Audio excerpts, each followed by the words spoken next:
Here we are. This is the Packer Outright Opinion Show, the Pooh Show with a special guest, Viking Moe.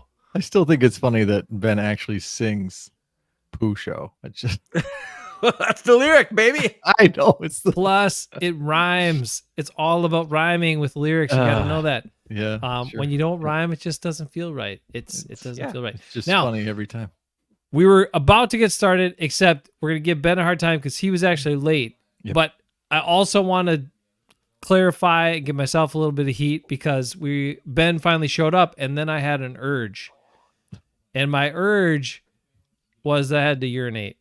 I thought you'd Well, no, I sneezed before that, but then I had to urinate. So yes, I had to pee before the Pooh Show. That's what just happened tonight. But one and leave the all two. that. Leave all that aside. A one and the two. Yes, please. And Leave all that aside. Put all that aside, and let's give Ben a hard time for being late. My brother, Eric Gardner, Viking Moe, who is also, we'll get to him in a minute. oh, about Viking Moe, you're status. his brother too. You're my brother too. No. I'm getting ahead of myself, and I'm From speaking, another mother. I'm speaking before I think. But anyway, my brother last week sat across from me in a room. We were talking about things. He said how he likes structure and he likes time and he likes to know when things are going to happen. And he likes having a plan. Oh, not time? I like having a plan. I like to know what's going to happen. I don't like change. Those are all true. Being on time, that's a Hafman trait. That we're always late. It rhymes. The Hafman trait is you're always late. Not only that, the Hafman motto, as we know from our father, is tomorrow, tomorrow, I love ya. Tomorrow, I'll get it done. Tomorrow. But tomorrow never happens. So whenever we got something that we got to do, we're like, I'll get it done tomorrow. Except tomorrow never comes. That's the genius of the Hafman brain. We know there's some crap we don't want to do, and we're never going to do it because we say, we'll get it done tomorrow. I don't feel like it. That's our line. Dad even said it to me on the phone the other day. I was going to do it, but I didn't feel like it. I'll do it tomorrow. And then he's saying, tomorrow, tomorrow. So I'm just saying. You're saying procrastination is genius? Is that what you're saying?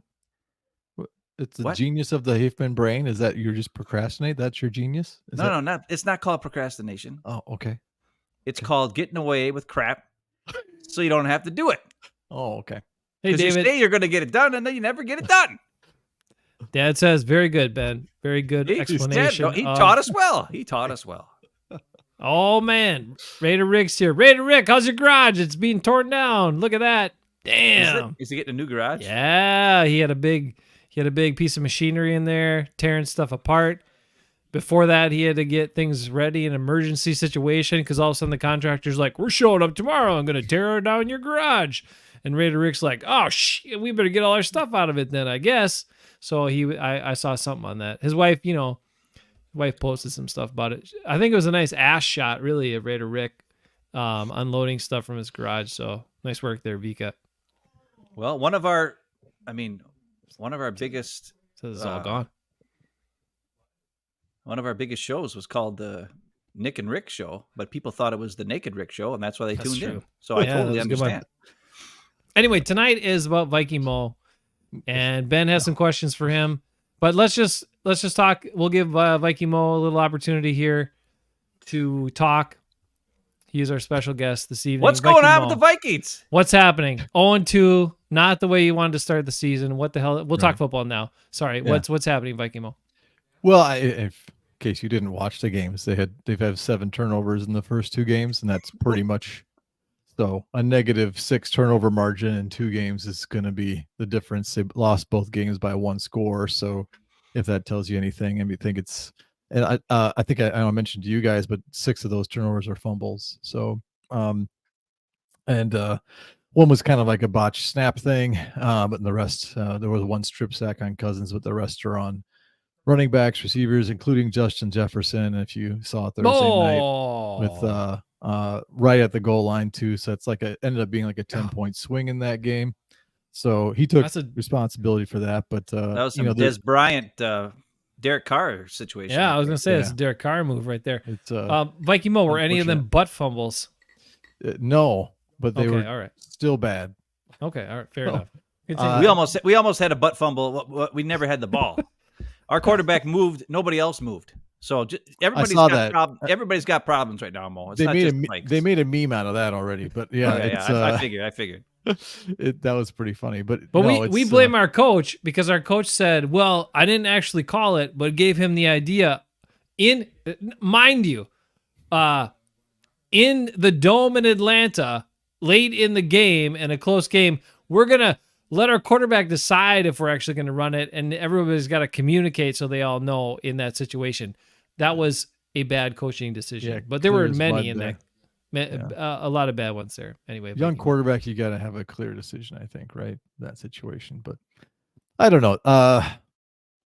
Aside from the other things, it's really been the turnovers. The Vikings have moved the ball pretty well. The running game hasn't been there because it's been the turnovers have put the defense on the field too long. They can't really get one established, and they're catching up and throwing the ball more. But they've been doing that pretty well. But it's just kind of been a little bit of everything. They had a 45-yard punt return, and then he fumbled at the end of it. So instead of automatic field goal range, you give the ball right back after you get a stop. It's just been the opposite of complimentary football, and they've come up short a few times. But I'm still, it's a long season. I'm still optimistic. They're only a game back in the division right now since everybody lost last week, so I appreciate that. Still holding out hope, but the Chargers team is a little beat up, but they're coming in a little injured with Eckler out, and Joey Bosa is going to be out too, I think. So some big names missing there. So hopefully they can take care of business at home and get back on the right track. But been a little disappointing start so far, but we'll be okay. I'm okay. I'm coping all right. Will you be at the game on Sunday? Is it in Minnesota? I will. Yes, I'll be there. So the Chargers are coming to Minnesota and coming to Lambeau this year. Damn, those Chargers. Interesting. Those poor guys. Yeah, it's a lot of travel. Come to the good I think they would old rather go to the Midwest. Bears and the crappy Lions. Oh, actually, the Lions are good. What am I talking about? Nobody wants to go to the Bears. Bears field is trash. Playing on the Well, we know Dave by the lake. Bakhtiari don't want to go and play there, even though he did. Oh, David Bakhtiari. But even though the turf is bad there, it's at least actual grass and dirt as opposed to turf where he won't play on. But that's another topic altogether. But then it's frozen and hard, and that hurts too. So you start playing on that spongy stuff they have at the parks for the kids. You know what I mean? Yeah. The yoga mat kind of stuff. I like it. Viking Moe, I put on here that you're a sad Viking fan. It's not. You sounded really sad, so I think it lived up to the banner that I put up here. I will say, someone who's not disappointed with a Viking, and that is Mom. Mom has been getting some pretty good points out of Kirk Cousins. He got like 41 fantasy points last week, so helped her win her first game. So thank you, Kirk Cousins. Yeah, I mean, he's played pretty well with what he's had to deal with, right? I kept him in the game, give him a chance, but I don't know. I think he could probably secure the ball a little better on a couple of those things, but the problem is their left tackle, starting left tackle got hurt, and then his backup got hurt. So you got a third string tackle in, and then he gave up an instant pressure, and that's what leads to the sack and the strip sack, and also a backup center right now. So they're just trying to get healthy, but hopefully both will be back for Sunday. We'll see. Been a tough start, but they can still turn it around. Hope. Wow. You're just 2 games in. There's plenty of room. There's lots of time to do that, or plenty of room to fall apart. I mean, so it's going downhill. People are wondering, why are they trading for guys? Now, they didn't really give up anything for what's his face from the Rams, so yippee skip. But how does your poor guy Alexander Madison feel? I mean, he's a 5th-year player. Didn't they have to give him a contract to stick around? They did. It was, a pretty reasonable contract, even as running backs go. But I don't know. I kind of scratched my head at the move a little bit because they really haven't given him too many opportunities. I don't know. The opportunities he's had, he's fumbled twice already, and has kind of missed some holes. So, and I think it's more of a depth move too. That they're not really super pleased with what they have behind them so far. So I think anything that kind of gets somebody some more juice. I think they're still.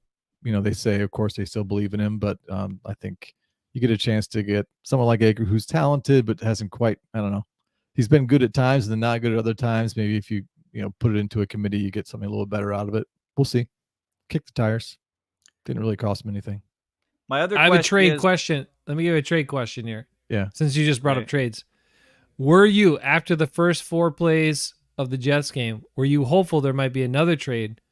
Because that's that your man Kirko might go to the Jets, and they might just scrap it and be like, we're done. Kirko, let's get something for him and send him over to New York. Yeah, I don't even know salary cap wise if that's even feasible for the Jets to pull off. Sure it is. Aaron Rodgers took a big pay cut, helped him out. Didn't you hear how good of a guy he is before he played? Yeah, he's a great guy. Sure, he's great. The couple caveats to that. So number one, Kirk Cousins does have a no trade clause, so he would have to sign off on any trade to anybody. So number one, and that obviously would be the Vikings completely giving up on the season after 2 games, which seems a little, to me, it's crazy. I think a lot of people have the knee jerk thing. Oh, you lost 2 games. Like, well, most people probably marked the game in Philly as a loss before the season started. They just didn't expect to lose to Tampa Bay and have all those turnovers in that game. So I think it's a little too soon.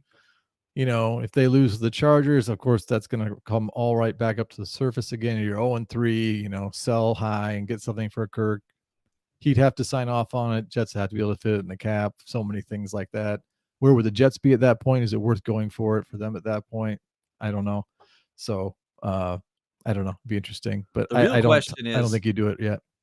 Should the Jets trade for Gardner Minshew, who's probably the best quarterback in the NFL? He came in for Richardson, who got hurt, and was slinging it all over the place, pulling off some serious Gardner Minshew-ness and killing everybody. Well, it sounds like the Colts kind of need him, so I don't think they'll be trading him. But yeah, I mean, they need somebody in New York because obviously Wilson is he's just hard to watch. It's not good.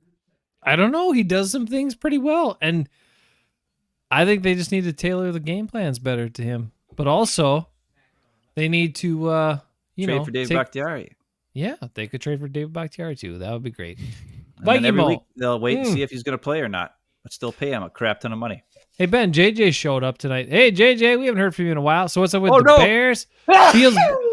Fields blaming the coaches because he stinks. Well, Justin Fields should check out JT O'Sullivan's QB school tape reviews on him. Have you seen any of that, Viking Moe? Have you seen it? Do you know the QB school with JT O'Sullivan, former Packer great? I've not seen it. Is it excellent? It is really good. He wasn't a great quarterback, but he's a pretty smart dude and good at analyzing stuff. And he's shown some pretty nasty fair. I mean, he's been fair, but it's pretty pathetic about the way Justin Fields has played. Have you been surprised? We're talking about the NFC North tonight. Sorry, we're going to go on to the Bears now to really turn people off. Justin Fields, a lot of people come into the season, Viking Moe, they're like, 3rd year Justin Fields, he's taking that jump, he's going to... And I'm like, this whole time I've been saying he's not a quarterback. He's a great athlete, but he's shown me nothing as a quarterback or a passer that I believe in. So why is everybody all hyped up on him? And so far, it's exactly what I thought. Yeah, I felt the same, and I kind of said it last year too. He only had 2 games where he actually threw over 200 yards last year, all season. They did finish with the worst record in the league for the number 1 pick. They're not winning games. You see his decision making is questionable. He has a very strong live arm, but the accuracy is not really there consistently. His reads. If you watch him, I watched more of when he played the Packers too. This season, he looks at that first receiver and then runs. It's a one read thing. Is my first guy open? No, I'm running. And that's something that Cam Newton did for a long time pretty well too. If you're a great athlete, you can pull that off if you have some supporting cast. But it's just that's kind of all he is right now. That's all I see him as, and so I'm not too surprised.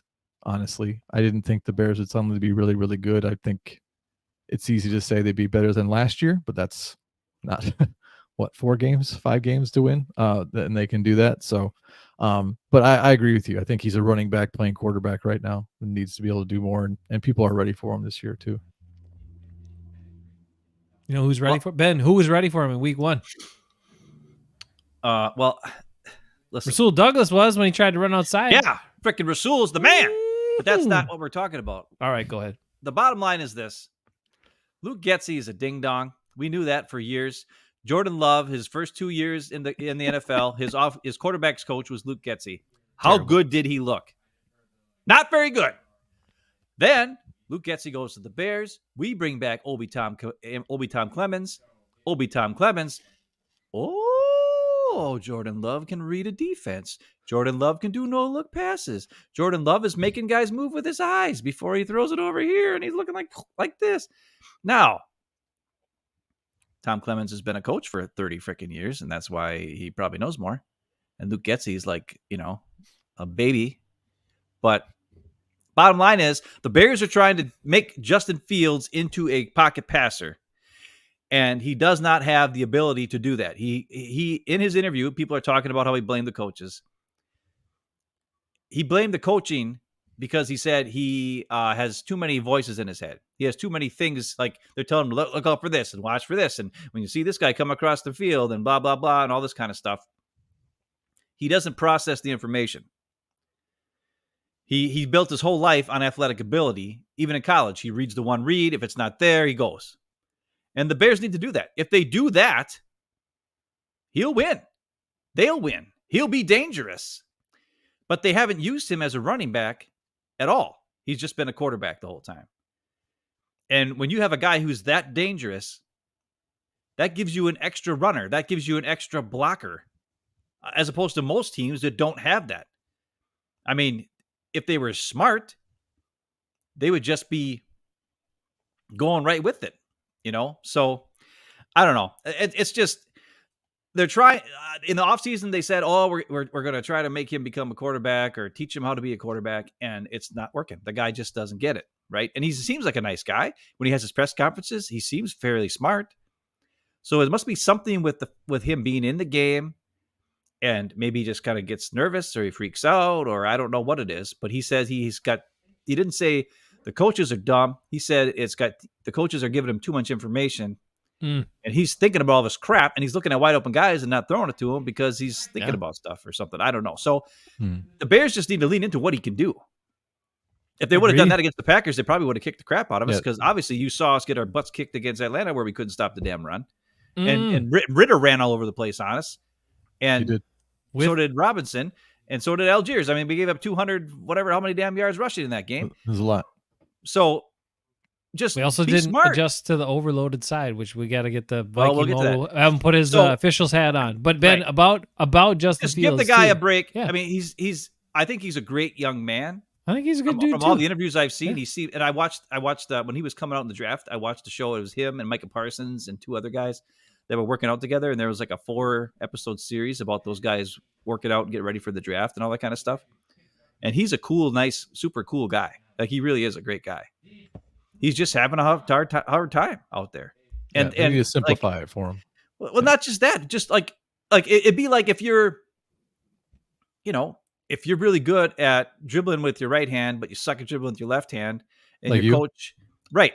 And your coach says in the game, I'm going to make you go to the left every time. Yeah. Well, you're going to fail every time. Now, you practice that in practice. You practice with your left hand as much as possible to develop it and learn. But when you're in the game, you have to use the strengths of your players. It's like taking A.J. Dillon and doing a toss sweep with him where he's running laterally really slow, and then the whole defense gets there before he does.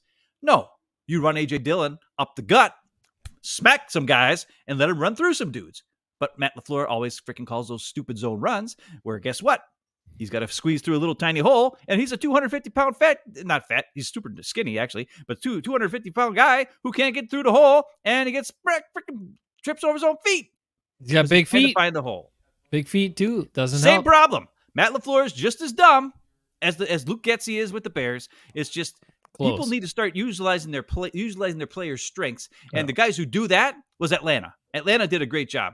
As much as Arthur Smith looks weird when he's doing this with his mustache, he still got his players in the right spot, utilized their strengths, and took advantage of the Packers' weaknesses and the fact that they're over. Like the players on defense of the Packers think they're more than they are because they think that they're crap and they're not. I think the Packers were missing Aaron Jones a lot. I think he made Jordan Love look really, really good week one. On 2 catches, he make him look really good. So I think they were missing Aaron Jones. Aaron Jones is great. You're always going to miss Aaron Jones. Yep. No matter what. Now, Viking Moe, did you hear this? So we've heard in the past, I know we don't talk about Aaron Rodgers too much on the show, but there's something I just noticed. Whoa.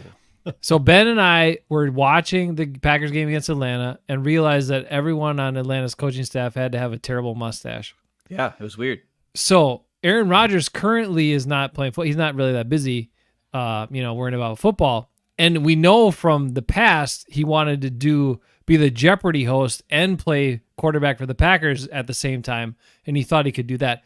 So what I've heard is, And Alex Trebek always had a terrible mustache. yes, but what Aaron Rodgers currently has a mustache again, and what I have heard is that he's trying to split time as on the Jets, still getting money from them for not playing, but being the supportive quarterback of Zach Wilson and all that, but also kind of auditioning to be one of the mustached coaches of the Atlanta Falcons if he can get in there. That's what I've heard. He would fit in.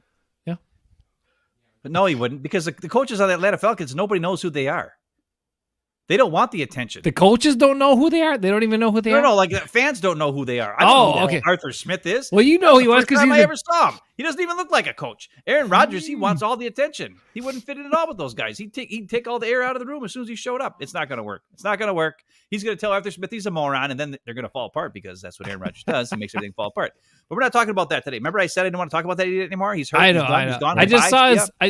I didn't watch his video, but I saw he did another Pat McAfee interview, and the still had him with his terrible mustache on there, and he's smiling, so he's happy. So everyone that feels bad for him with the injury, don't feel bad for him. He's got a mustache, and he looks happy, and he still talks to Pat McAfee every week. So there you go.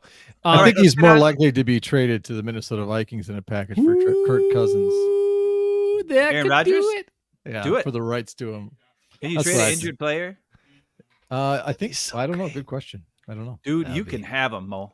I'm just saying that's more can likely than have him becoming part of the Atlanta coaching staff. That's all. Oh, well, yes. Obviously. Oh, that's what you're going with? Okay. Yeah. Hey, let's get into these questions that guys are All right. asking. And JJ actually showed up and he's asked 100 questions. So JJ1 says, without Jones, the Pack seem to struggle. Should we be looking for a running back? No. JJ, we should be looking for Aaron Jones to be on the field. How long That's is he my out? simple answer. But we don't know. You don't know. He said he could have went back in the game, but they had such a big lead they didn't put him back in the game. And then all of a sudden, Atlanta's game shows up and he's not in the game at all. And we're like, well, what's going on here? And there you go. So it's weird. we have had this conversation, and we actually had it in our debate show a couple weeks ago that the Packer coaches they baby these guys. They're too cautious, and they're like, well, it's a long. We hear the same thing every time. It's a 17-game season. It's a long season. We got to be careful. Like, these guys are football players. If they say that, and you know what else drives me a little batty is every time one of the players talks to the media when they're injured, but they're working their way back, and it was supposed to be a short-term injury, but all of a sudden they're not playing yet. We don't know why. And somebody asks them, well, how are you feeling? And they're like, I feel great. I feel great. Well, if you feel great, why in the hell can't you go and play football? Like, I don't freaking get it. These coaches and these trainers are such babies. They're athletes. They want to play football. Injuries, and then they say every time, injuries happen. Injuries are part of the game. Well, put their asses in there. And if they get injured again, well, then that's just what happened. It's part of the game. But I want to see Aaron Jones on the field so we can win more games. It's funny. They do say that all the time. Oh, they do. I feel great. I feel great.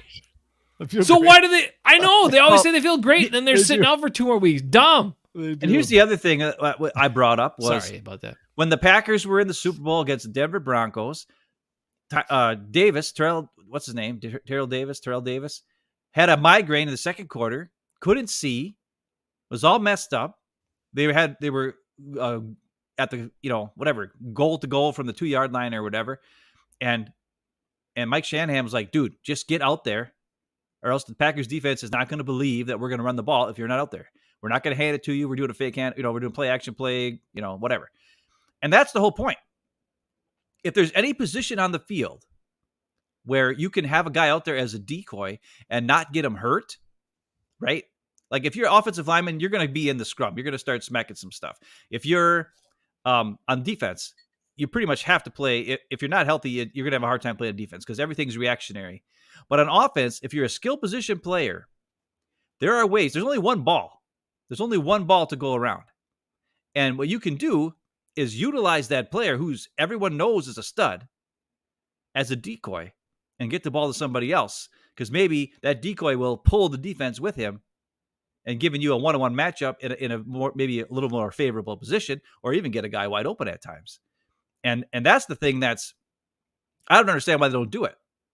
You could really control how much contact Aaron Jones takes, especially coming out of the backfield. Just swing him out, move him over here, all those types of things, just to make sure that the defense has to worry about it, which can then open it up for A.J. Dillon or for any of the receivers or for the tight ends. And maybe in Christian Watson in a different way, right? He's injured, hasn't played yet this year. That's a little different because his game is solely based on speed, and the hamstring might really affect that, and he might not be as, he might not get the same type of like, I don't know what you want to call it, gravity, like where the defense just gravitates Attention. toward him. Yeah, because of he might be not the same player at that point. You still have to be able to run, even if you're Right, going to be a right. good corner. But if you're but if you're a running back, we can utilize him just to fake handoff. Like the linebackers have to come up. They got to worry about it. Especially a guy like Aaron Jones, when he wasn't as hurt. And even when after the game, when he said, I could come back in. Well, you don't tell everybody that he's that hurt that he's not going to play in the game. Now he hasn't played in the game. So the opposing team is going to be like, well, is Aaron Jones really full of go if he's out there? You know what I mean? It's just dumb. You could do it a couple of times before they probably start. Hey, they're probably not going to give him the ball. I don't know. Once or twice. Okay. But maybe it's a play that gives you the dang touchdown because you get a guy wide butt open. It's fair. That's what the freaking Broncos did to us in the damn Super Bowl, and we lost. But he feels great. He feels great. He does feel great. He's the man. He's Aaron Jones. They all say it. Sean Gary, feeling great. Everybody's feeling great. Now, we showed some video with A.J. Dillon. Everybody's talking about A.J. Dillon stinks. He had a pretty decent game, actually. He had a couple bad plays where he tripped over his feet, and that's all everybody's talking about. But we showed a video last week about him, or last couple days ago, him making plays, him running well. I don't think we need another running back. I think Wilson, if Jones can't go, Wilson needs more touches. And Patrick Taylor should not be playing. Hang on 1 second. We're going to get through some more comments here, Ben, before you go in another direction. JJ was at least here. One of JJ's questions was in there. I know. I know, but you started going to AJ Dillon. I just wanted to get back here. Lee says, hey, Lee, how you doing? Happy Friday. JJ brings in, I was talking if Jones had more injuries or it's worse than what we're told. Do we need it? Oh, well, a lot of people think Emmanuel Wilson didn't really get much of a shake here in that game, including David, who thought that Wilson didn't get enough opportunities. And we talked about before, AJ Dillon's gotten plenty of opportunities. And while he did okay in this last game, wasn't that productive. He was not very productive in the first game. Emmanuel Wilson got, his first run was just blown up. He had zero chance. And then he just got a couple of ops. But he's shown some flashes. And maybe, if Jones can't go, and once again, I'm going to go back to the training staff and be like, tell me if he can't go, fine. But if you're just holding him out because you're worried he might get hurt again, well, that's stupid because he could get hurt again at any point. You could wait till he's 100% healthy, put him back in the game, and he gets hurt with some other injury. Who gives a rip? Play the damn guy, play football. I don't get it. Also, some people, speaking of injuries, are wondering, Jonathan throws in a weird thing, says Favre won that game. I never know what Jonathan, you always try to throw us off with some of your stuff, man. I'm not sure what's going on with you, my friend, but we appreciate you being here. Anyway, some people are wondering about the Christian Watson and injuries, since we're talking about injuries. Yeah, Jonathan's, I think I think he just tries to throw us off. He's doing maybe ayahuasca. He's got the Waska. He's got the Waska and the Ahaska. So anyway, William G is wondering about Christian Watson. He's worried he's not going to play this season. He missed so many games already in his career. He only played half a season last year. Luckily, we had him against the Vikings late in the year. But Viking Moe, are you concerned about Christian Watson not playing for the Packers? Well, I'm not sure how I'd answer that question. I'm not personally concerned. I can understand if the two of you might be concerned, right? Because he's had kind of injury history already, pretty young career. Makes you wonder if he's going to be an injury-prone type. Has it always been the hamstring with him or something? Yes, else? It was hamstring last year too. That held him out so for a that's concerning. If it was me, I'd be a little concerned. And I'm me, so I guess I'm a little concerned because hamstrings can if that's going to be a chronic problem. Hey Mo, I got a question. Yeah. That's the reason I asked Mo, because he's always concerned. He's concerned about a lot of things. So I thought, if you're concerned about a Packer being injured, that just shows that you're a very concerned man. All right, go ahead. Mo is an educated medical person. Medical professional. You Yeah. can say professional. It's okay. Well, you- I don't know if he's actually professional, but he's somewhat Okay, educated. fair enough. What I'm saying What I is, am and how I act, two different things. right. When Yeah. my question is this: Christian Watson has probably got like 2% body fat, or 1% body fat, maybe even 0% body fat. I don't know. That would Is not it- be healthy. I know. Is it a thing though where a guy is so like toned? You're saying and it's not ripped? enough fat. He's not fat enough. Right. Yeah. I'm saying, like, is that something that could affect these soft tissue issues where like the hamstring and so forth, because he's so damn skinny and ripped? Did you just say tissue issue? Say I it did. again. Oh. These tissue I don't- issues. I don't know if I can. But anyways, That's awesome. should I say it in the Sean Connery? These tissue issues. Okay, go ahead. Tissue issue. I can't. No, I can't. Anyways, It's too much. I'm sorry. it's too shish. Shush. It's too shush. I can't. All right. I'm sorry. Anyways. See, this is my only value to the show. I listen for stupid things like that I point Anyways, them out. tissue Go ahead. Back to the serious question at hand, because I want to know if Christian Watson is more prone to these types of injuries because he's so damn ripped, or what? Or is that just something I'm making up? Oh, it sounds made up to me. You know, Okay.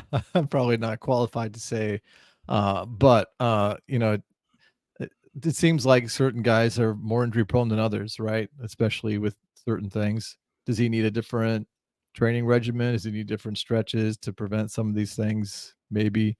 Some people are just born more flexible than others, right? And the more flexible you are, the more resistant you are to injury. And maybe that's something he needs to work on. He is a that's- stiff mover. If he's you know, so that might just be what it is, and that maybe he needs a different kind of training and rehab regimen to kind of prevent that in the future. But I don't think it has anything to do with how skinny he is, though. But Okay. Well, just checking. Yeah. So we just want to make sure it's not because he doesn't have enough fat on his body. Because if Right. that's the problem, we can help him with that. He's in Right. Wisconsin. Like Right. we can show him how to eat and put a little fat on. And, you know, if that helps Right. him out, Christian Watson, we're willing to hang out with you and eat some bad food and get some more fat on your body, man, if that's what it does. it's very What soft. it takes to Fried- get you on the fried field. cheese curds are Yeah. the way to go. Like Yeah. Hell some yeah. serious fatty fats right there. Really good. Okay, so David pointed out that he didn't get injured in college, so that's kind of a strange thing. Not sure what that's all about. I blame the Packers training staff for that too. They hold guys out that should be playing, and then the guys that shouldn't be injured are getting injured. I don't get it. So how long, Ben? How long has Dr. McKenzie and that other like bald guy trainer guy been with the organization? Like 30 years. As think long they've as I been can here- remember, They've right? been there since the Packer, like the So, 90s team. We've so. had coaching changes, we've had regime changes, we've had overhauls of all this other. Why the hell are those guys still there? Because we still have injuries all the time and these problems with like these rash injuries of like soft tissue. We had hamstrings. Remember, like a couple of years ago, 5-6 years ago, it was like 5, 6, 7, 8 guys had hamstring injuries all at the same time. Like, what's going on? That doesn't make any sense to me. I don't get it. I blame those guys. Maybe it's time for them to move on. I don't get it. Get them out of here. Lazy stuff. God, Jonathan. Don't even read Jonathan's stuff anymore. Jonathan, except this one. I love Driver. I love Okay, Driver. I yeah, like that's that good. too. Driver is the best. There's no. All right, JJ gets in here and says, so Bach is playing against the Saints. Are we still in limbo about this? Ooh, okay, here we go. We got this. I think this might be appropriate for a little switch up. I'm going to get some production value going on the show. And I think this can lead us into some David Bakhtiari. We kind of already talked about it, but let's get back into it. And let's try this. Man, I got a beef to pick with you. You want some beef or what? Yo, what's your beef? Come on, man. You know, Now, I know that Is only that thing you I will doing say all like those this- voices? Yes, it that's did how sound it's like every 4 time. different You need people, to have didn't it? me. No, it doesn't. It sounds like you every time. You need to It have sounds me like do it, 'cause I Jason can doing actually those do voices. Yes, I can do different voices. You can't. Stop it. Next time, get me to do it. I'm much better at that. That was a great promo that I did for our radio show when we used to do it on It the wasn't radio great. show. It was Oh my god! mildly better than average. Don't make me play it again. Now, anyway, the beef, Oh, don't, please don't. the whole beef portion I think Ben has is a bit of a beef with David Bakhtiari, and we talked about it.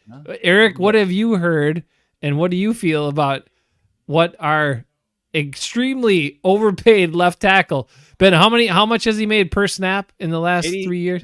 $80,000 per snap.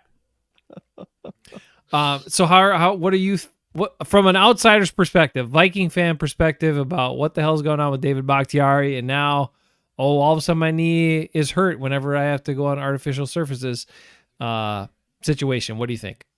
Yeah, well, I mean, I have my own beef with David Bakhtiari and the way he blocks, but we've talked about that before.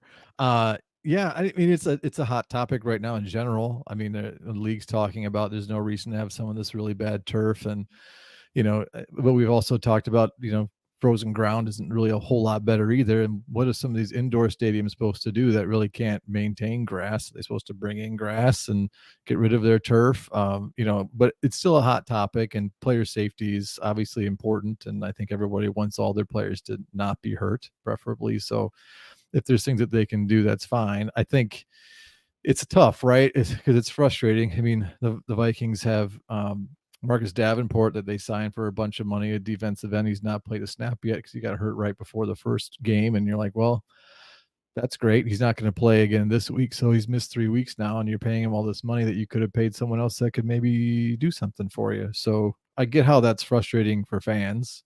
I think he's probably looking out for his own best interest, and I'm sure he'd prefer to play if he could. I don't think he'd rather not play. So, and that's about all I really know about it. I don't know how strong of a stand he's taking. So are you saying he'll play on grass, but he won't play on artificial turf? Is that what he's saying? No, he's not saying that. Oh, but okay. Because that would be kind of sketch. Coincidentally, that's kind of how it's played out. That's how for it's a little going. bit.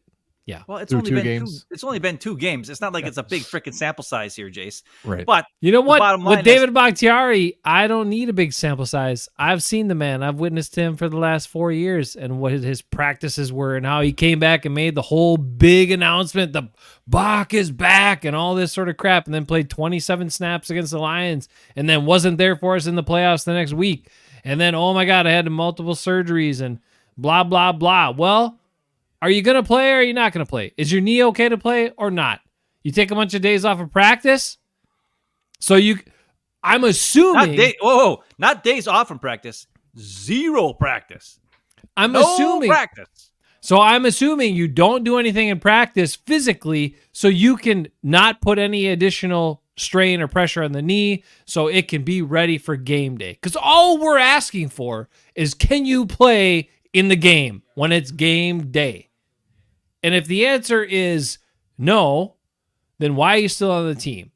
And if the answer is only when it's not artificial surfaces, because those are harder on your bodies, because a lot of players have said it hurts your body feels a lot of pain after playing on those surfaces. A lot of guys say that. Okay, Well, I that's get true. it. That is true. sucks. That sucks. I get it. But we can't change all the fields.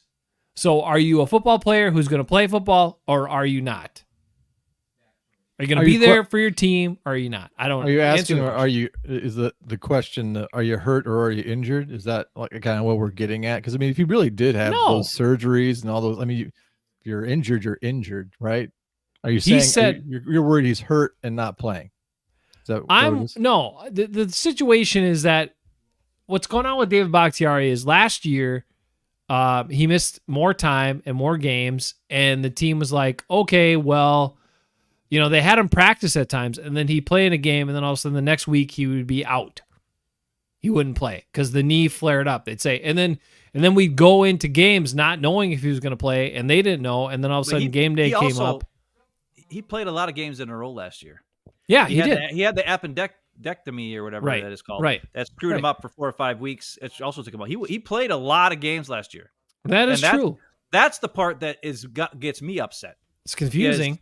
When you could play last year, like most of the games, there was only one or two that he sat out because of his knee, and he played in 11 games last year.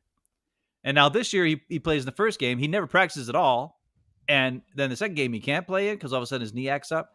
He's had interviews last year in the summer where they fixed his knee. He said, "My knee is now good. I'm feeling good." Blah blah blah. His issue is he gets swelling or fluid in his knee, and there's a percentage of fluid that gets in his knee from playing or doing activities or whatever it is that becomes unbearable or unsafe or something like that. I don't know what exactly it is, but this fluid in his knee builds up after playing for a while. So sometimes in a game it can get worse. over the course of a game. And I understand all those things. Okay. But my question is, and we're not doctors, and Mo is a medical professional, so he knows some stuff. I know nothing. But what I do know is, like, if you can go out there and physically do the job, but the reason why you don't want to go out there is because maybe you get swelling in your knee that can go away from getting it drained or whatever it is, then, and you still look the same, because he looked great against the Bears. He was great. He had a high PFF grade, but I don't know if that means anything, but he did. Now, he wasn't as good as Zach Tom. Zach Tom, of course, had the highest grade because Zach Tom is always the best. But anyways, what's up with that? Why is it you can go out and play a whole game, 55 snaps, and then the next week you can't play at all?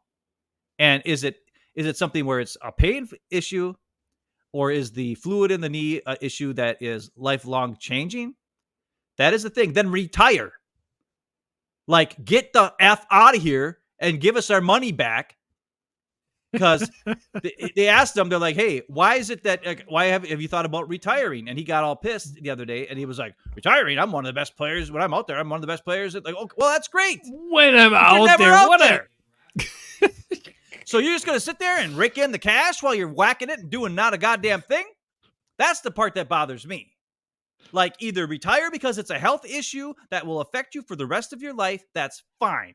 But you're happy to take the money and sit and wait and be on our salary cap of $40 million or whatever the crap he is on the salary cap, the highest paid player on our team right now, never freaking plays. We're already paying $40 million to Aaron Rodgers this season, and he's not there. Last year we paid Zadarius Smith $11 million to go play for the Vikings. I mean, for God's sake, half our team is not on most of our money is somewhere else. And we're still winning games somehow. Like Elton Jenkins is out now. He got a big we're playing with a bunch of guys making like nothing, and they're playing great. So that's my issue. My issue is this: either get your ass out there and freaking play if this is not something that's going to affect the rest of your life in a bad way, and if it is, then fucking retire and get the fuck off the team already, because I am sick of it. If it was me, I'm out there. I would give anything. But like we said before, Dave Bakhtiari in the freaking offseason said they're going to suck. They're in a rebuild when he's currently on the team and currently on a contract for 2 more seasons. He said they are going to suck. They are in a rebuild. He is not built into this team. He is not 100% into this team. But he sure as hell will take the damn money, won't he? That's the thing that bothers me. So he referred to the Packers as they. Oh yeah, you didn't hear that? Oh, I didn't hear that. Oh yeah. Wow. Yeah. His offseason. Maybe he just wants to block for Rodgers. Maybe. And he took some heat for it, and then he Then he said, "Let's talk about the front office." The front diffused it away and some other bullshit. Yeah. But he said they're going to suck. The front office is going to suck. No, he's talking about the players on the field. Right. So I guess he's talking about comment. The other comment he made specifically, which bothered me, was this, and these were his words.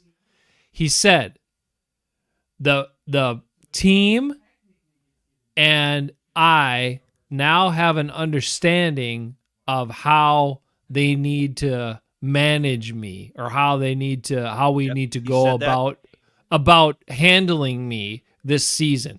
So I feel comfortable with that. That's what he's, well, I'm not comfortable with it because it means you don't freaking play half the games. And it means you only play when you never So Viking Moe, not only is he making $80,000 a snap since signing his contract for the availability he's had in game, but he's also never practicing. So he gets paid for all of these days where he does absolutely nothing. And I get he was, an all-pro guy a bunch of times, a Pro Bowler and all this. And I get he's great at holding, and I understand he's a really good pass blocker and all that. I get it. But one of the only smart things Mike McCarthy ever said was your most important ability is availability, and he is not available. So what the F are we doing? Like, come on. Cut the ties. Yep. Well, I don't know. He's had a good run. It'd be nice to see if they could figure something out health-wise for him. But if it's something that is going to be chronic, then maybe he does need to think about retirement, right? But I mean, I get it. They do have things like injury settlements and things too. If he decided to, he wouldn't just not get money; he'd still get something. But it doesn't sound like he's ready to do that. So, but JJ points out if they cut him at the end of the season, they save $21 million. ooh, that's a lot. I don't even want to cut him at the end of the season. If this is what we're going to Well, they get, can cut him right now. If they Yeah. cut him right now, they save $21 million on next season. But why would Just- they cut him now? because You know what I'm saying? because what is he going to do? What is he providing, Ben? That's the Okay, question. well, what he's providing is a headache for Matt LaFleur. Yes. Answer these questions from reporters, and he's getting short-tempered and cranky every time somebody brings up Dave Bakhtiari's name. So I don't know. I'm getting short-tempered and cranky about it myself because I'm sick of him. It's kind of getting ridiculous. And the saddest part is I love an underdog. I love a guy who was drafted in the 4th round, an afterthought, who became a technician at his position, who worked his ass off, got paid handsomely twice on 2 different contracts, and made something of himself, just like Aaron Jones. And he sang in an a cappella group. Well, he's the whole reason why they were in that movie. I know. So, yeah. I mean, he's one of chugging beers at Bucks games. David Bakhtiari is one of us. He's one of us on the screen. He's one of the coolest guys on the team. But there comes a time when you're either injured for your career, right? Or you're just maybe a little inconvenienced. And you make enough money that maybe that inconvenience is worth it to be on the field. When you're self-proclaiming that you're one of the best players in the league and you're still damn good at your job, which he said at his locker the other day. Or whatever, wherever he was. Okay. Yeah. They asked him Wow. about it. They said, well, have you thought about retirement? And he's like, no, I love the game. What was I'm he one of the doing at best- his locker? What did he have to go to his locker? Standing there doing nothing. He was in street clothes. I can tell you he wasn't in his damn uniform, that's for sure.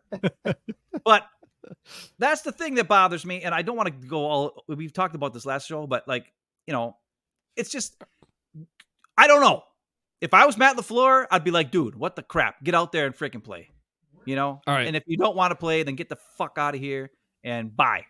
All right, we get the beef. We're going to go to another regular segment. We're going to give this one to Viking Moe. Viking Moe, this is on the spot for you. I know you're an on the spot kind of fella. So I'm not, but thanks. All right, well, we're going to challenge you to identify a player that fits this bill because Ben and I couldn't come up with one for the last Packer game. So think about your last Viking game, Okay. the last game of the Vikings. Who would fit this player that you would designate? Here we go. And now it's time for the Hateman Bros silent but deadly player of the week.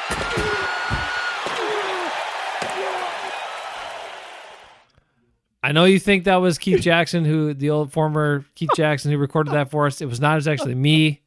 But Viking Moe, Ben and I could not come up with the silent but it could be Zach Tom again because it's always Zach Tom. Zach Tom every But time, yeah. but Viking Moe, we're gonna let you turn over the Vikings here. Do you have a silent but deadly player from the Vikings last game? That means someone who did his job well. People didn't recognize him. A lot of times it's a blocker. A lot of times it's a guy who doesn't, get all the stats. Sometimes it can be, or had a quiet, really effective game. Silent but deadly player. Yeah, good question. What's shocking to me is that your voiceover career hasn't taken off yet. I just don't know how that hasn't happened. It is a mystery at this point. I ask myself that every day, Yeah. and I still don't know the answer. Go ahead. Yeah. Well, I have two ways to go about this. So when I think about a quiet player, I think a lot about Daniil Hunter because he's not a rah-rah guy. He's not any of those types of things, but he also has had 3 sacks last week, pretty quietly, 3 sacks on Jalen Hurts last week. For a guy who's kind of, pretty quiet, humble guy. The other one I want to talk about, especially since Ben here, is probably Jordan Addison because he's been pretty good. He doesn't talk a lot of game. He doesn't do gritties and stuff when he scores touchdowns. He's a pretty, outside of when he's driving fast in the car, he's been a pretty quiet guy. And he had a pretty good game the week before too. And I like him only because Ben doesn't. So, and when Ben doesn't like a Viking receiver, it means he's probably pretty good. So that's what it was with JJ, and that's what it is with Addison. I honestly didn't have any opinion on him. I didn't watch any film on him. It's just the Vikings drafted him, so I said, "Oh, he must suck," because the Vikings suck. Yeah. The one good move they made was they traded for TJ Hawkinson because they wanted to have a guy on their team who actually looks like a Viking. That was a smart move. True. Smart. That guy He- looks like he actually is a Viking. Yeah. Boom. He looks like he came over on a ship from Yeah. Europe just recently. Like I watched the game the other day. I was like, damn, I forgot how look at that long hair. He looks like a Viking. That's perfect. It's pretty great. Yep. So if they had all guys that look like that, that'd make more sense. I still wouldn't have paid him $17 million a year, but whatever. That's cool. We'll see. And then once Kirko's gone, his receiving numbers will go way down. But If he's gone, we'll see what happens. what do you mean if? Like, come on. The Vikings have not. Like, the Vikings don't even want Kirk Cousins. Their fans don't want Kirk Cousins. Yeah. None of them want to have Kirk Cousins as their quarterback, even though he's a good quarterback. Now, is he a guy that can make magical plays in the moment to maybe help you win a couple of games? No. But is he a good technician and operator of the quarterback position?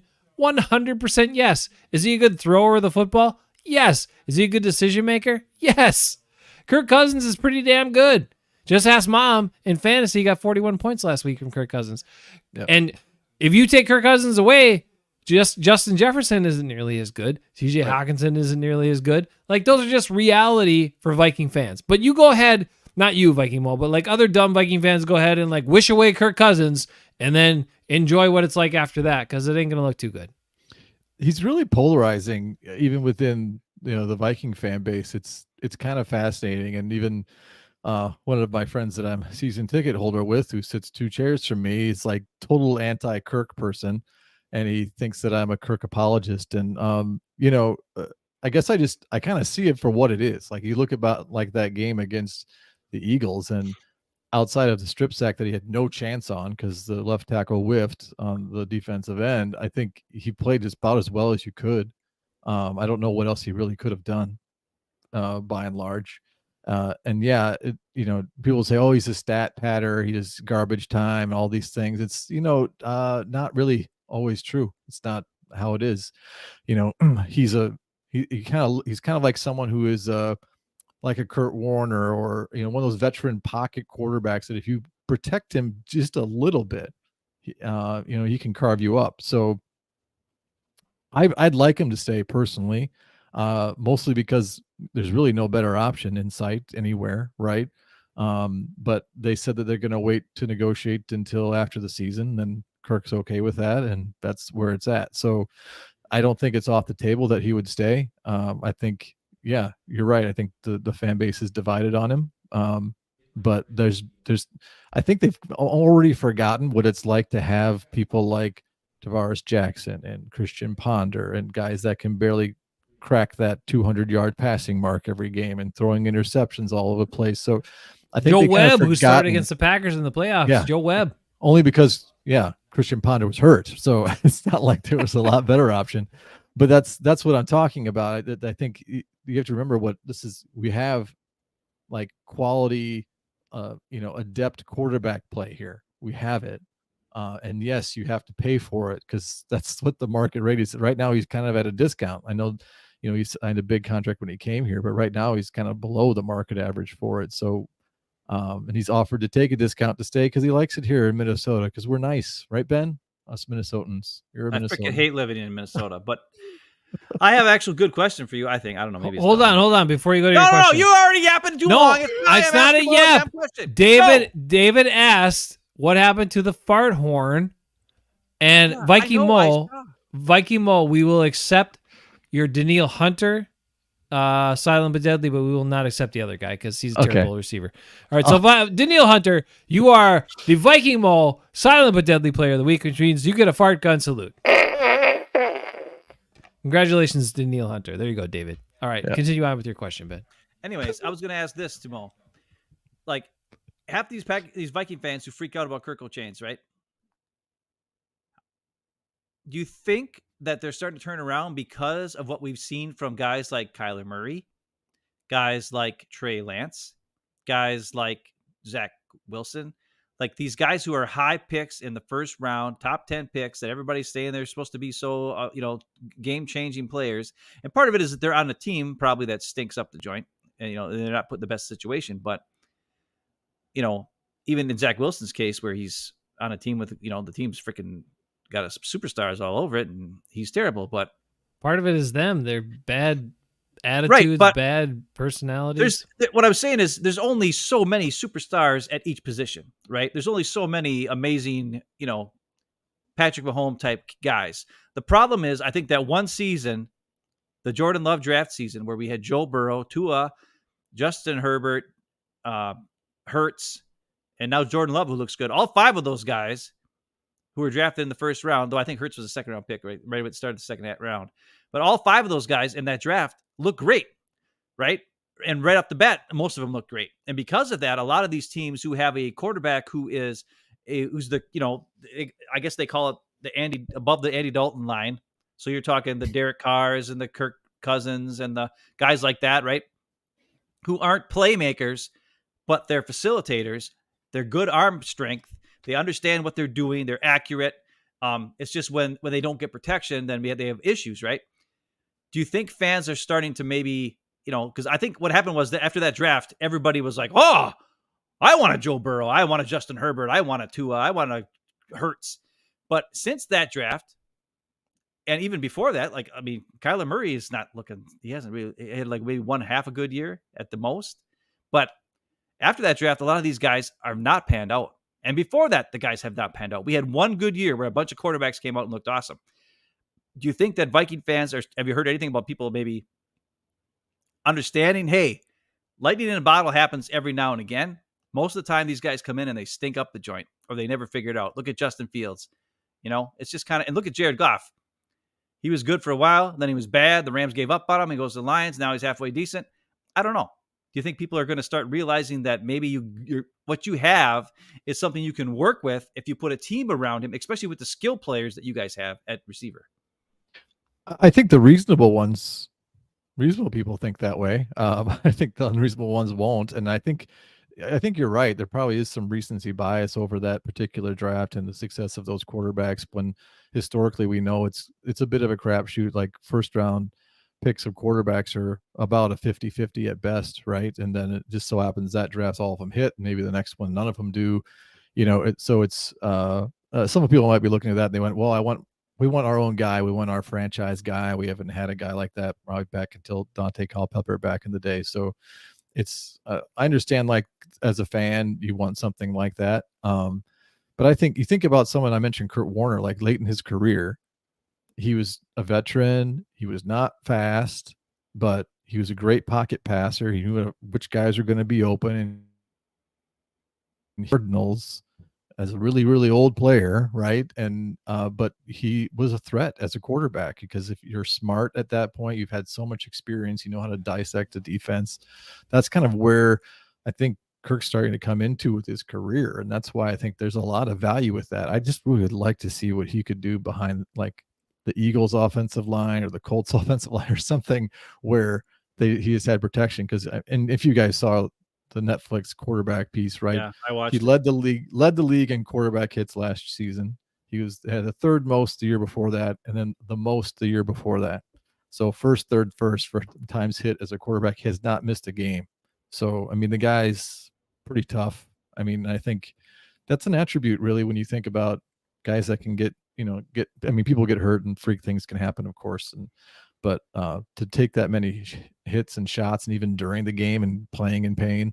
It was funny to watch that. Pretty He's phenomenal. Like, did we get it? Yes. Well, the other one's like, "Are you okay?" He's like, "No, I'm hurt." Like, okay. It was funny. I don't know this much. Yeah. If Dave Bakhtiari was a quarterback, he wouldn't be out there. Oh, snap. Full Right. circle on that We one. got to bring it back to Packers. Our Packer fans are like, Hey, "Let's talk about David, Viking crap." let's see. David says if he hears one more NFL analyst say Love needs to throw more deep balls, he's going to lose his mind. Well, Jordan Love's been throwing plenty of balls all over He the just joint. hasn't connected on any deep balls. I think And we he can hasn't talk about it. had that many pass attempts, and mostly it was like 27 week one and like 20 some last week. They've only 'Cause had like- 43 plays the first week, 45 plays last. Like, they're not. It's because they go 3 and out so many times. I don't know. So what's up with relax. that. Well, that and the defense couldn't get out the field this last game, and Yes, then that's true. Atlanta controlled the game and they overshifted and all that sort of stuff. Which leads us into JJ's next comment.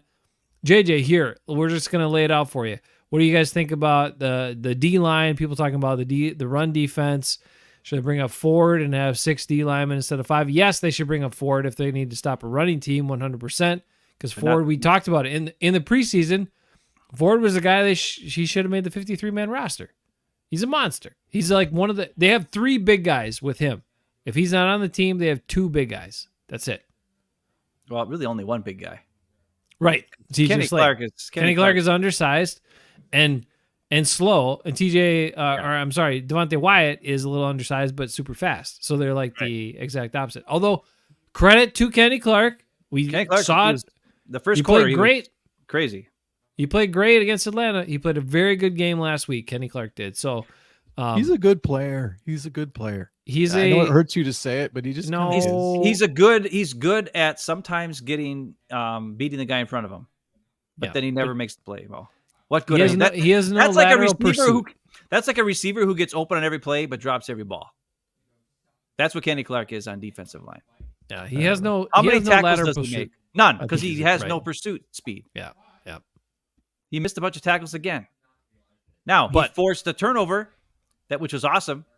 That is great. If he can get pushed up the middle and into the quarterback space, he forced a turnover. Rasul Douglas picked off. It was a great play by Kenny. Kenny had a great first quarter in this last game, but he couldn't consistently do it the rest of the game. Viking Moe, your bias is you've seen him play the Vikings so many times. Yeah, everybody the Vikings offensive line is terrible. We against Bradbury. Come on, those guys played better. Those guys make Kenny Clark look great. No, he's not. Player. You just have to accept it. I'm sorry. No. Okay. Anyways, let's get to the Packers D line since I guess that we're talking about. So Packers D line and the run defense. I'm talking. Shut up. Number one. Run defense. In the last game, we showed video of them doing 2 defensive linemen and like leaving holes a truck you could drive a truck through. So even if they bring Ford up, are they going to play him? Probably not, because Joe Barry doesn't play him. Now, here's the thing. They're playing the Saints. The Saints, Jamal Williams is hurt. That's their big free agent signing they got to run up the gut, and he's not playing. So, and their running attack is not very good. But their passing attack is pretty damn good. They got Chris Olave. They got Rashid, or whatever the crap his name is. They got Michael Thomas back. They've got some things going on. And Derek Carr, who's a good, solid, Kirk Cousins type quarterback. So, Rashid Shaheed. Yeah, that guy. So I don't think Ford coming up is going to make a difference in this particular game against the Saints. So I do not want to. I don't think that's a good idea, JJ, at this point, JJ McQuaid. So in this game, no. Last week, yes, because we knew Atlanta wanted to run the ball, and that's what they were good at. This week, they're not great at running the ball. We need to get pressure on Derek Carr. Derek Carr is an anticipation thrower. So if our guys don't know how to have their heads on in the right spots and they're not paying attention, we're screwed. They got to understand because he's going to look them off. He's going to throw blind. He's going to do a bunch of crazy stuff. They got it. Playing zone against Derek Carr is the way to go. But anyways, that's the only thing I'd say about that. I don't think we need Ford up this week. We can do it without him because we're not worried about the running. Now, Taysom Hill might scare us, but probably not. We got Quay Walker who tackles everybody. 17 tackles last week, franchise record with 17 tackles in last week's game.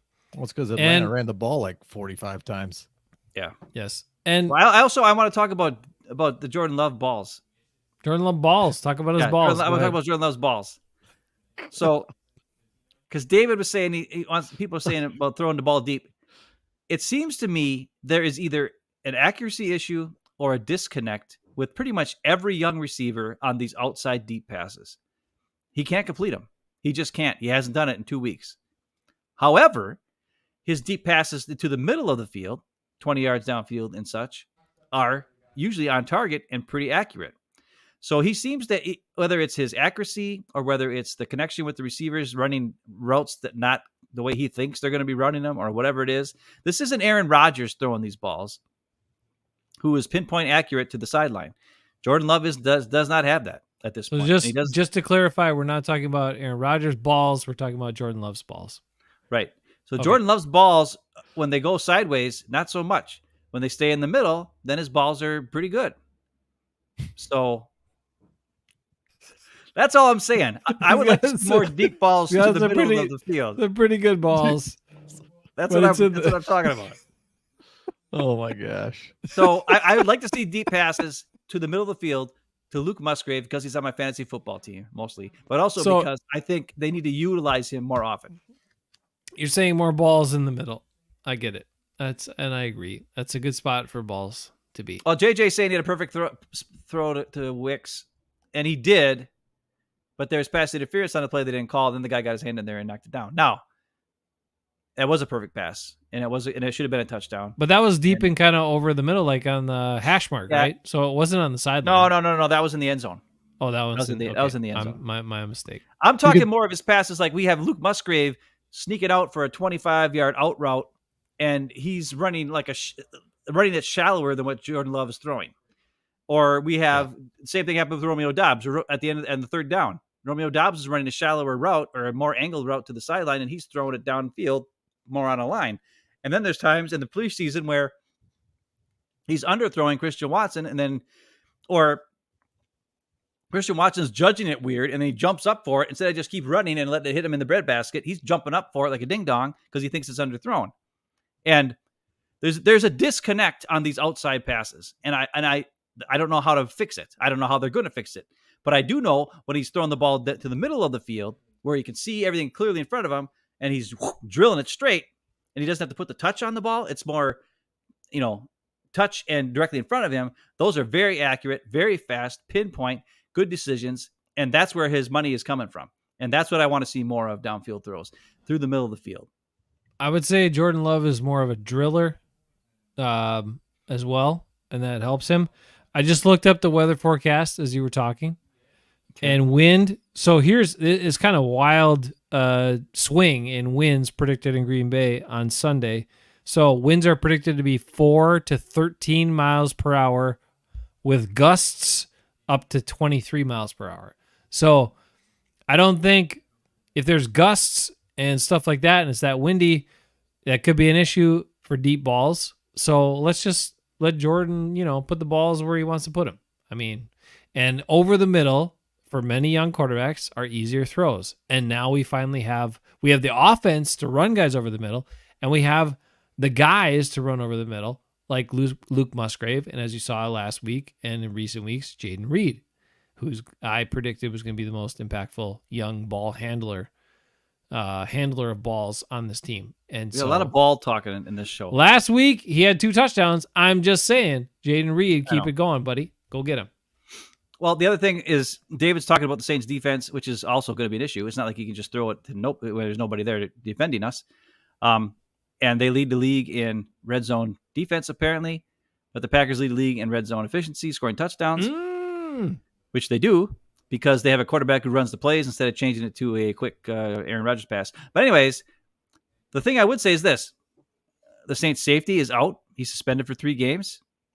But they also still have Tyrann Mathieu out there who's kind of getting older, but he does crazy crap. He jumps routes. He does things. The Saints corners play a defense usually where there's more bump and run.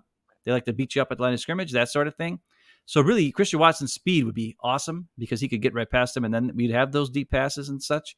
And their linebackers are okay too, but their defensive line is aging, and some of the young players in the defensive line are still good, but there's a little bit down on the defensive line. So I think we have a chance to run the ball in this game, or our play action game could be very successful because the Saints like to jump. The Saints like to attack, and the Saints like to mess with you at the line of scrimmage, which leads to long developing plays off of play action really being successful against that team. And that's what I want to see. More. We already run a lot of play action the way it is, but those are things I think that can use the Saints defense against them. They have a lot of aging older players who use quick wits and toughness against you, which will slow you down. So I think this is going to be a big play thing. And I know David doesn't want to hear it, but throw the ball downfield as long as it's off play action. That's what I think. I like it. Viking Moe, what do you think about Luke Musgrave so far?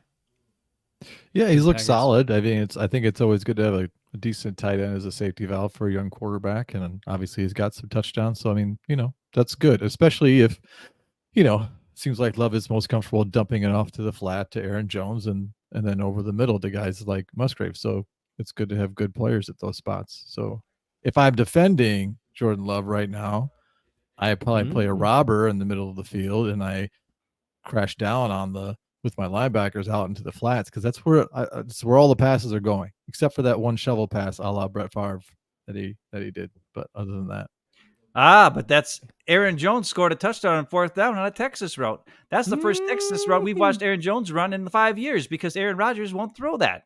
yeah, because it's it's also over the middle. Yeah. Because when Aaron Rodgers was there, he'd just dump it to the flat. Jordan, actually, you know what we have not seen very much of, Mr. Moe, is the wide receiver screen pass.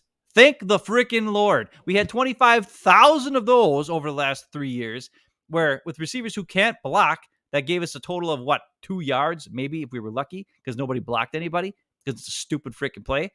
Don't run that crap anymore. Haven't run it in 2 weeks. Thank the God, Lord. Now, they got some issues yet, but we lead the league. Jordan Love, number 1 quarterback rating in the NFL. Leads the league, tied with... God, that's got to burn Aaron Rodgers' ass, because that's all he cared about was quarterback rating his whole life. Tied with Kirk Cousins with 6 touchdowns, except Love's got no picks, where Kirko's got 1. Plus, Love's got no fumbles lost, no turnovers in 2 games. Damn. Just saying. Now, we're 1-1. We should be 2-0. That's because Jair Alexander screwed that up, but whatever. Woo, we got torched last week. Viking Moe, it is time for you to go back to your last Viking game and provide us with another Hafen Bros special, which is the Oh Yeah play of the game. So, Viking Moe, who makes you, what play from the last Viking game made you say, oh yeah? Was that your voice too? That's not me, actually. Okay. Oh yeah! All right, Viking Moe, who do you got? What play got you jumped out of your chair where you were really excited and said, oh yeah, because of that play happened? That's right. He's a Viking fan. He can't think of one play. Yeah, he got a goddamn play from either Justin of the first two Jefferson games. had 100 yards, over 100 yards receiving, and no touchdown again. All right, we're going to let him percolate on that No, like a good coffee You know what bed. my Vikings play was when Justin Jefferson caught the ball at the end of the freaking first half and could have just freaking went down at the 1 yard line with a bunch of time left over, but he tried to reach for the end zone and then fumbled it in the back of the end zone. And you guys lost the game by less than 6 points, and you would have had 7 points right there, and you probably would have won. But Justin Jefferson just fumbled the game away. That was my oh yeah play of the game. Yeah. Well, yeah, there was 3 other turnovers after that too, but yeah, that was a big one. I agree. That was a big swing. It's hard to get super excited about a play when you didn't win, and it was really frustrating. But I still think about the Jordan Addison touchdown. Honestly, he's got 2 in 2 weeks, and he's shown to be a deep threat. And Ben didn't like him, so he's going to be good, just like Jefferson, because Ben didn't like Jefferson. So Jefferson's not good. We're gonna go. Jefferson's not good. I mean, he's better than Jair. Listen, if you would compare Justin Jefferson as a wide receiver compared to Jair Alexander as a corner, Jefferson is better than Jair Alexander. That I'll give you. Okay, so that doesn't mean he's good. So you wouldn't trade any receiver on the Packers for Jefferson because he's not good. No, I wouldn't trade. You wouldn't want Jefferson on the Packers. No, it wouldn't take him over Romeo Doubs. Or, you wouldn't? Nope. Not Christian over Watson. Reed. No, not Reed. Keith. Maybe Samari Toure. Not Malik. Yeah, maybe Samari Toure. Our 5th guy. We take. You him could have over. Samari Toure. We'll take Justin Jefferson. And so Jefferson can come off the bench in those. Yeah, you could also take. He's not going to play. He's not going to get on the field, but I mean, he'll be on the team. Sure. You could also take Jair Alexander too while you're at it. You know, that'd be great. For one and trade. Eric Stokes. I typically respect you guys for your knowledge, but you're hurting on credibility right now. And it's just. I changed the banner. It said a smart Viking fan. So continue on. Wow! Change it back. Come on. He just leads the league in receiving yards, but that's fine. He's not good though. All I know is he got grittied touchdowns? by Jair Alexander last year, who isn't even very good. We've shown it. On a play that he had pass interference on that didn't get called. Yeah. That's true. And he should have changed his spikes. But that goes back to his own intelligence and his willingness to listen to people who are smarter than him. They're trying to give him advice to say, put on the proper cleats or you're going to slip and fall and make Jair Alexander look like a superstar when he's really not, and you're going to look like a piece of garbage. And that's what he did. He wore the spikes that made him slip and fall on the ground. Jair Alexander looked like a tough guy, which he absolutely is not.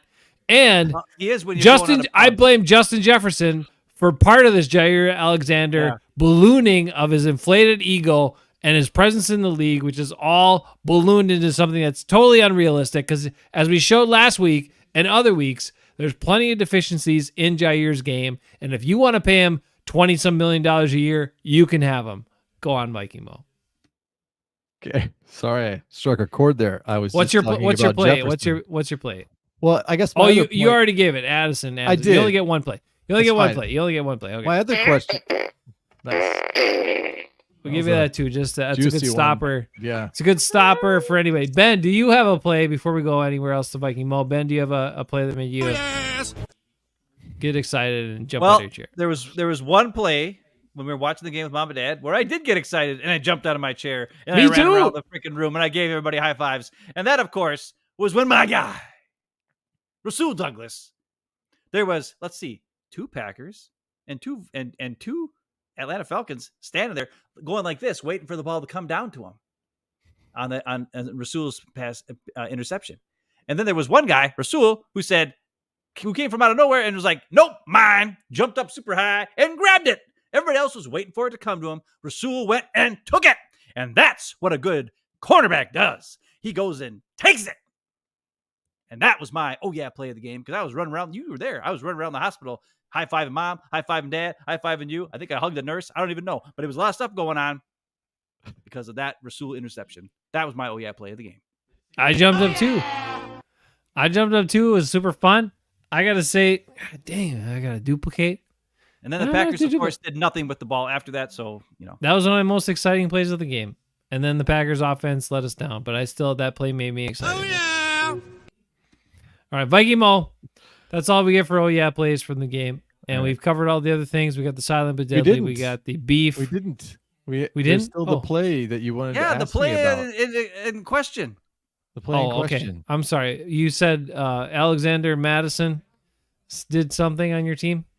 What? When? No, I'm talking about the play you wanted me to an official look at. That's right. Oh boy. Jason, Okay. I think Can we Jason's change you to do you have an official's hat or a striped shirt? I do. I can. You want me to go get it right now? Yes. I mean, go get it right feels now. like more authentic then. It feels like it's more legit if you actually have your stripes on. We'll give you a minute for that. In the meantime, while you do that, we'll just let people enjoy some good music from the Hafen Bros.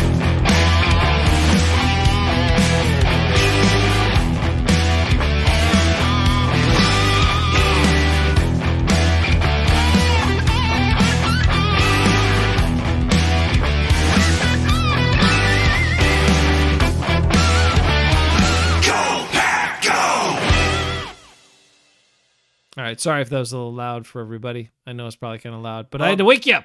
It's Brad 10:21. He likes to crank it. Yeah, I mean, He always like shoots the, I don't know what it's called, but he makes it super loud. shoots the gap. Yeah, something like that. Laugh it up, fuzzball. So anyway, what I wanted to say, we'll get Viking Moe as an official. So earlier in the show, he was a medical professional. Now he'll be coming back as a football official, a paid football official, to give us that. Now Rick gave us a little. Oh, look at this! We're joined by. Now I got to change the banner again. Football official. Damn, let me get that figured out. Football official Viking Moe. Viking Moe. Ben has a question for you. Rick already answered the question. I remember back in the day what we used to call it was pig pen. We used to call it pig pen left or pig pen right, where we would take me as the tight end and have me line up as the tackle spot on one side of the line of scrimmage, and then take a tackle and throw him on the other side, and then go heavy on that side. Now, the thing I couldn't recall in my incredible memory that I have was there a guy outside of me when we lined up like that, or was I the end guy on the line? I couldn't recall that. Ben flipped How out, about if- said, how "This about is if an we illegal show the formation. play?" That's an illegal I'm going to recap. Hey, This is an illegal hey. formation. This is an illegal play. What the hell's going on over here? Does Hey, anyone else drunk realize idiot. this?" Okay, go ahead. Hey, Sorry. drunk idiot. How about if we show the play and then he can see what we're talking All about? right, here we go. All right. Are you showing it or what? What is illegal about this play is the Packers don't adjust to the unbalanced line Okay. like dum-dums. What the That looks fuck are they balanced. doing? That's a balanced line right now. Okay, I'm Unless taking is the over. guy on the I'm right taking the over. tight end. Okay. Jason, Ben's we're taking- going to be Ben's quiet taking now. over. Jason, mute yourself for the first You time know ever, what? please. Sniff my Jordan Love. Okay, you're drunk and you're just going crazy. Okay, Mo, here's the thing. I know the rules. I know you have to have 7 guys on the line. of Would you scrimmage, right? please refer to him as official Viking? Okay, Okay, official Viking Mo. We got 7 guys on the line of scrimmage here, right? We got 1, 2, 3, 4, 5, 6, 7. This receiver over here is also on the line of scrimmage. Correct. We have 5 offensive linemen here. 1, 2, 3, 4, 5. Yep. There's a wide receiver on the end. There's a tight end on the end. Mm-hmm. My question to you is, does it matter where the ball is snapped? Can you have a guy snapping it from the guard position like this? Now, this is the center. I understand that. And the tight end is lined up as if he was like a tackle, but he's on the end of the line of scrimmage. So technically, he is actually not a tackle. He is an end. So is that legal to have the ball snapped from just about anywhere? So I'm a high school official, not an NFL official. However, the key is you have to have barely paid football official. So you have to have an eligible number to be eligible, right? So the tight end would have an eligible number. And then you have to have all ineligible numbers covered up on the line. So the wide receiver on the left who's on the line is covering up the tackle to the left that is ineligible. And the tight end on the far right that is eligible is covering up what looks like a guard, but it's probably a tackle, whatever it is, to his right. So you have both ineligibles covered up on the line. You have 7 men on the line. You have an unbalanced line. You see this kind of offense in high school all the time, and it's perfectly legal. Perfectly legal. So it doesn't matter. We could have the tackle snapping the ball. Doesn't mean jack squat as long as you got to end on the outside of both 5 offensive linemen. As long as the ball is under the person snapping it, yes. Right. Okay, that's all I need to know. So what happened was I freaked out because I was like, "What the crap?" I didn't know what the whole deal was with the center because I didn't know if he was like if this guy had to be saying he was eligible because he was not, in the line of 5 dudes or what. I didn't know. I knew Who got the ball on the play? Bijan Robinson. Okay, was it a run? Yeah, and they happen to run to the strong side, which Strong side. what is illegal about this play is the way the Packers line up defensively. Now, Rasul Douglas and Preston Smith are both pointing to the left side. I don't know what the hell they're doing or what anybody else is doing, but they do not adjust and shift over to the strong side of the formation, even though they're outnumbered. So look at the center. How many blockers does Atlanta have center to the left of their formation? They have 3, right? And the Packers have 1, 2, 3, 4, 5 guys. 5 guys over there for an inexplicable reason. So what's illegal about this play is the Packers, the way they lined up when they saw this formation, or the fact they didn't call a timeout to adjust. Dumb, and illegal. It should be illegal. The other thing is, like in this game, the Atlanta came out of the huddle. They ran to the line of scrimmage. They got set for 1 second and immediately snapped the ball. Ben, So I the don't Pa- the care. They're Packers- professional no. officials. They can adjust. Professional You- players, professional You players. are definitely had a lot of Coaches beer are- tonight. Coaches you're are getting a little supposed whack-tastic. to be professionals. Like, what in the F is going on here? Preston Okay. Smith and Rasul are pointing that way. Well, why? What Why good don't is they walk over pointing? there? Yeah, they should Pointing go is over. not doing any good. Somebody get the hell over there so you can stop the play. I don't get it. The other thing, Well, I Mo, think- is this play was actually run at the end of the first half as well. So and this took place in the fourth quarter on 4th and 1 in the field goal range when Atlanta was down by 2 points, and they still ran and went for it on 4th down. This is the So game. if we would have stopped here. this, if we would have stopped this 4th down conversion, game. we'd win the game. The thing that bugs me is that most of the time, teams are going to run out of unbalanced formations. Mostly in high school because teams run more than they pass anyway. But the problem is with pass protection. You don't want to drop back with your tight end having to block a premier defensive end as like a left tackle would. So this is almost like telegraphing that they're going to run. So Yeah. and it sounds like it was probably 4th and short, right? But it's Yeah. something where it's like, Well, that's why if these you guys are weren't all sure they were bunched going to run. This formation should totally key that. And honestly, there's like 8, almost 9 in the box there, so it sounds like they were anticipating run. So Well, everybody's down here. I mean, it's 4th and 1. Yeah. And the thing is, these guys, the defensive line was lined up before Atlanta broke the huddle. Like these 3 guys were all here ready to go because they're in a formation to try to stop they're worried about the sneak. the quarterback sneak, right? Which is totally plausible because I'm sure if they weren't lined up like this, they could just do a quarterback sneak. You know what I mean? Like if the Packers like, oh, what's going on? And they shifted over and they, they could have easily went off, double teamed this guy and went for a 1-yard gain. So there's probably a thing that Ritter could do where he just change the play if he wants, if based on what the Packers line up in. But they got to the line of scrimmage super fast, and it was just smart. It just shows the thing that bothers us the most, I think, me and Jace about this, is that the Packers were outcoached in this game, 100% in all phases. Matt LaFleur got outcoached multiple times. He just did dumb, like the whole field goal. Like I don't know if you heard about this. We had the first play we lined up for kicking a field goal, 51-yard field goal. The play clock runs out. Our guys are out there. That. They're out there with 15 seconds on the clock. They're all lined up in the right spot. They're kind of meandering a little, but I mean, 15 seconds and they don't get the freaking field goal off. Well, and if Matt you're LaFleur not doesn't call then timeout. You got to call a timeout. You should be able to, but then if you're not, you're giving up your chance.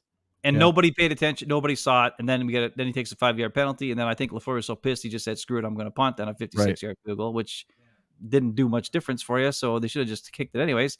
But that's side's point. So there are multiple things that screwed up, multiple things that were dumb. But we're moving forward. We're talking about the Saints game. And I don't know who the Vikings play the Chargers. That's right. And the Chargers are kind of a mess right now. Holy macaroni. We just had to get an official football. Yes. Thank you so much for your official look at that, because American Ben flag. flipped out about it. Totally threw off our whole totally, ass show. He was going crazy. I threw it off. I was going nuts. I was like, "This is illegal! What the crap?" He thought he discovered something that no one else recognized. He's like, "Yeah, I'm the smartest guy. Yeah, no one else in the world understood this was illegal, but I gotcha." It was like Adam Sandler in Billy Madison when he spells the right thing right, and he was like, "I'm the smartest man alive." Right? That's how I felt. And then and then sadly, and then Ghost told you were an idiot, and you didn't listen to him. You're like, "Who the hell's Ghost?" I tried not. We did listen, but we didn't know Ghost that well, so we were like, questionable. Questionable resource. I was an idiot, and I said I was an idiot on the show. I was like, "You did." To your credit, you did. You said you were an idiot. When I'm an idiot, I'll admit it. It just doesn't happen that often, so I don't have to. Oh shit! Well, I'll have this shirt more at the ready for future shows if you need it. I mean, if we do a live broadcast of a game, we need to pull in our official for the replay. We can do a live look in. Sure, I'll have it ready. I mean, that makes total sense. Viking Moe. Okay, who do you got next? We're gonna wrap up the show here. Who do you got next on the slate? You got the Chargers coming to town. Yep. Are you as enthralled by Justin Herbert and his hair as Ben is? Probably not, just because I don't know. Ben probably cares about that more than I do. But I mean, just as a, fellow person with hair, I think he's got a pretty good head of hair. It's pretty impressive. That's not why I like Justin Herbert. I like him because of his freaking arm. Yeah. Ben was also Jason also really has nice hair. I think I like Jason's hair. Well, look at Ben's hair. I gotta say, it looks pretty nice. Ben's hair looks pretty nice now. It's short. It's too short. It's weird for me still. Not used to it. Too short. You should have seen it like a month and a half ago after Jason shaved my head and I look like a damn old fart bald guy. Yeah, I would have liked to see that. No, nobody wanted to see that. The point my was, daughter when she saw it, she took a pillow or a blanket and covered her head. Oh, wow. That's how embarrassed she was. Nice. It was just me and her in the room, and she was embarrassed. I didn't have anybody to see me. So here was the idea. I gave Ben the appropriate. I knew Ben's birthday was September 18th. So I gave him the appropriate haircut when I could, because I knew he wouldn't get another haircut before then, that on his birthday, he would have the best looking hair he could possibly have at his age. And that's exactly what I did. And that's exactly how it turned out. Yet he complained about it for years, for weeks on end about how he got sunburned at Valley Fair and how his kids were embarrassed to be seen in public with him and how he looked old and fat. Hey, old and fat. I'm sorry I can't help with all that, Ben. But It's not just the hair there is all I'm saying when you're talking about looking old and fat. All right. But your hair looks great right now, and you should really appreciate that. And I did that for you, so you're welcome. Olivia said it looks like I have a mohawk today. It's they call it a faux hawk, Ben. It's a faux hawk. Whatever, I don't know. Jason knows about the faux hawk. It He looks used to do a great. faux hawk. I was great at that. It's kind of come Right. down to earth a little bit now, but here, Yeah. listen. This is what the hair sounds like. What? You hear that? No, I just heard you Oh, okay. hit your microphone with your finger. Anyway, Right, that's what I heard. it's that- it's a nice adjustment. Okay, Ben. So Viking Moe, did we get your take on that? Oh, David wants scores. All right, Viking Moe, you're playing the Chargers. What happens in the game? We always do predictions on the show. Ekis loves predictions, and occasionally he watches. So let's give him a score prediction. Well, I think it will be high scoring. So does Vegas. It's the highest over under this week of any other matchup. So it should be at least fun to watch. Lots of offense. But I think with Eckler out and Bosa out, and also Eric Kendricks, who went to the Chargers from the Vikings, is also not going to play. I think that'll be enough for the Vikings to edge them out. I'll say, let's see, I'll say 31-27. Vikings win. I feel like that's a hopeful prediction and not a realistic one, but that's okay. Then we'll give you that. They're going to We've win. done- I'm never really good at points guessing, but I think that's what it's going to be. Okay. Well, I say Zion Johnson, my guy, buries a bunch of Vikings in this game, and the Vikings lose, but that's all right. Anyway, we'll see what Okay. happens. All right, Viking Ben. Ben. Mikey, Ben, dude, how much beer did you drink Well, tonight? you lived like in it. Minnesota almost half your life, so I'm going to start calling you Viking We got to Ben too change pretty it. soon. That's so great. All right. David not- thinks it's a not close great at game. all. Packers 20-17 over the Saints. Ben, what do you think? I think at Aaron I know Jones you needs love to Derek come Carr. back. I know you love Derek I like Carr. Derek Carr. I've always been a Derek Carr guy. Just like I've always been a Baker Mayfield guy. Just because they just got something, man. Mo, They're you totally got different Baker. guys. You got Baker. Mo got Week Baker. one. No, we didn't. You got We got Baker. fumbled. You just We did. got Just admit it.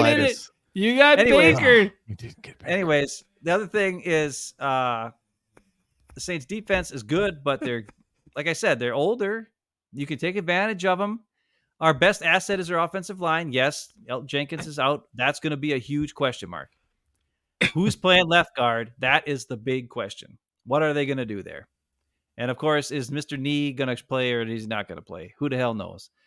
I think we're fine at tackle either way if he plays or not, but I'm worried about left guard. But based on the fact that they're not a great running team, we're not a great run defense, doesn't matter. Our pass.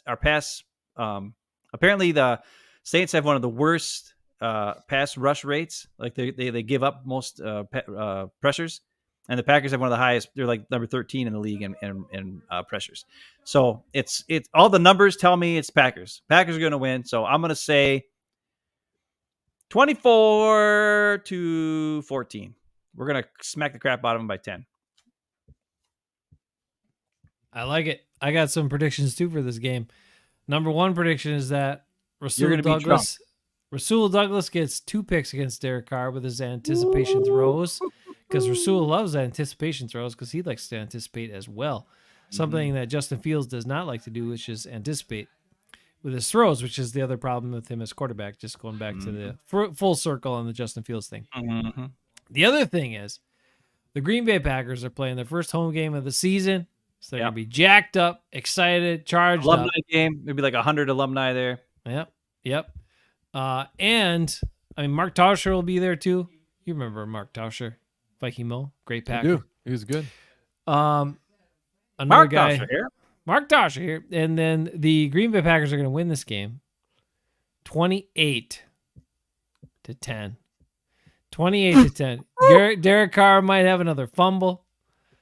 Sadly, it hurts me to make that prediction because it means my guy, the next great Packer kicker in the line of great Packer kickers, Anders Carlson, is only going to make 4 extra points and no field goals in my prediction.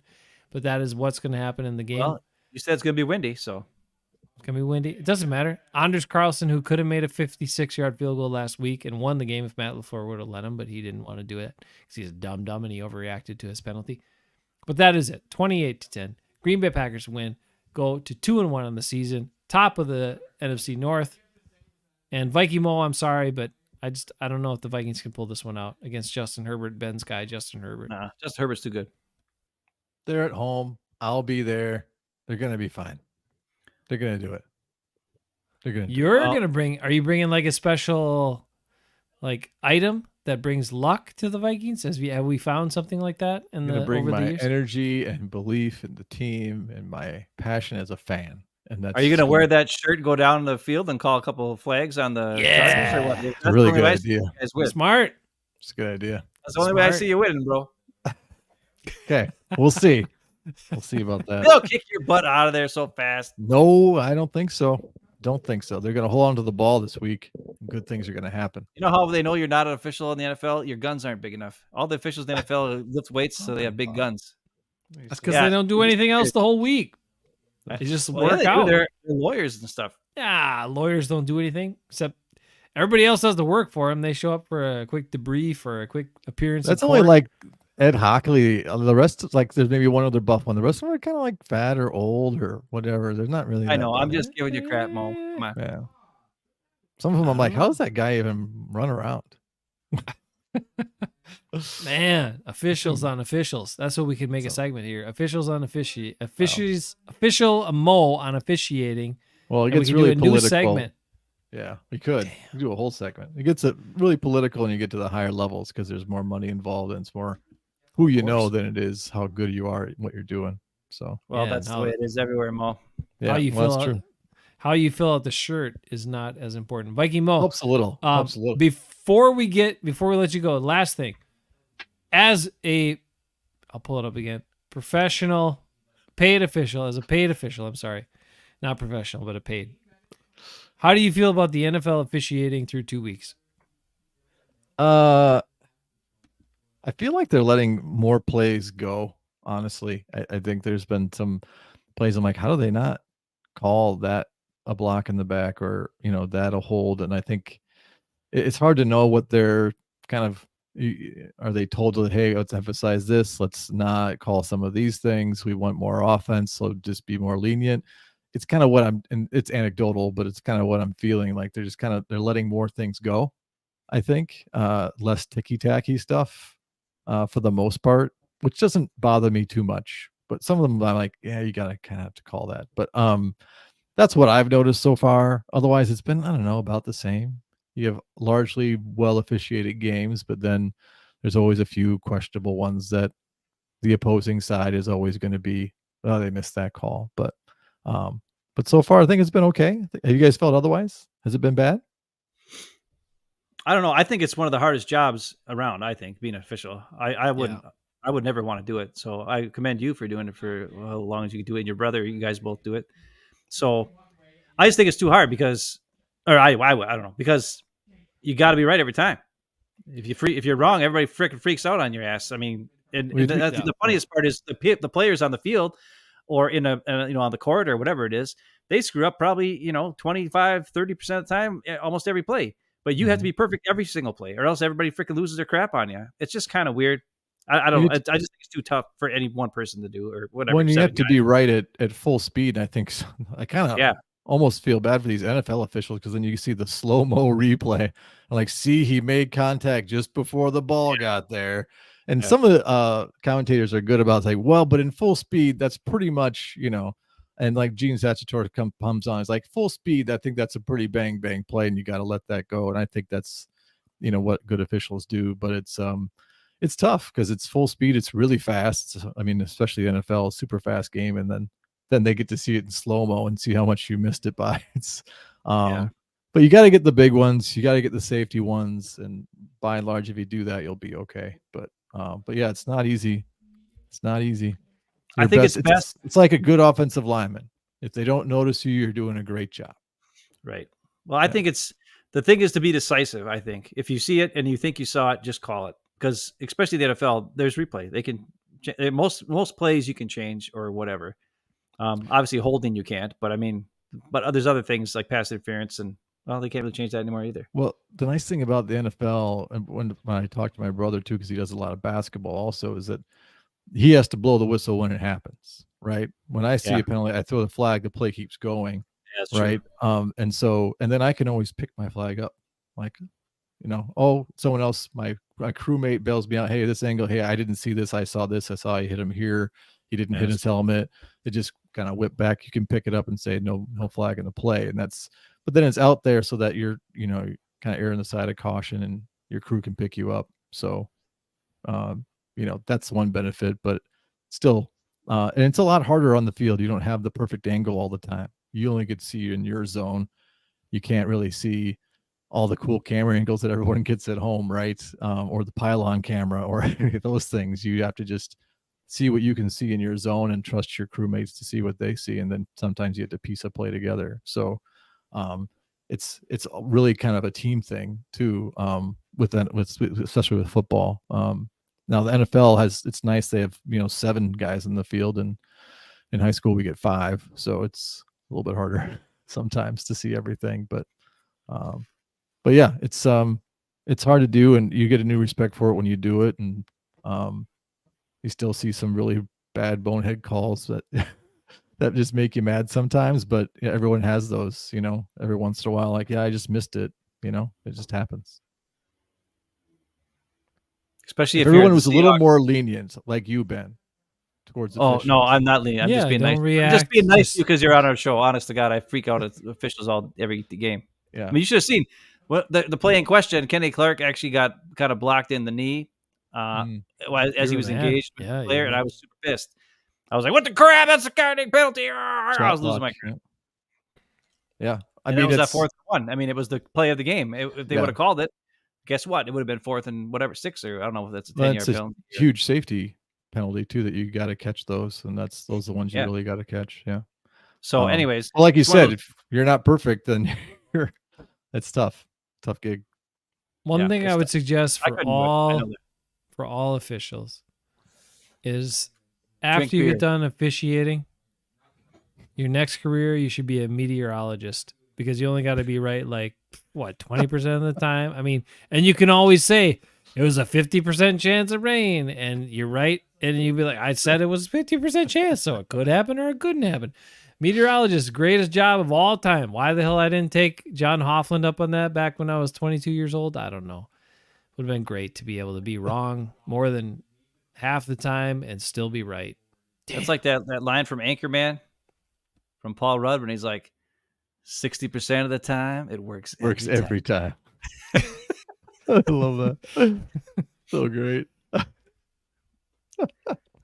All right, Viking Moe. Well, we hope your Vikings get a win this week because they're not playing us, No! so that's fine. Oh no, Ben doesn't want it to because he loves Come Justin on, Herbert. Ben. And For the me- Chargers stink. for me. Aren't the Chargers 0-2 too? I like you. They Bo, but I are. don't- Battle of 0 and 2s. Chargers got to Actually, win. Vikings Maybe they'll do too. trade Justin Herbert to us.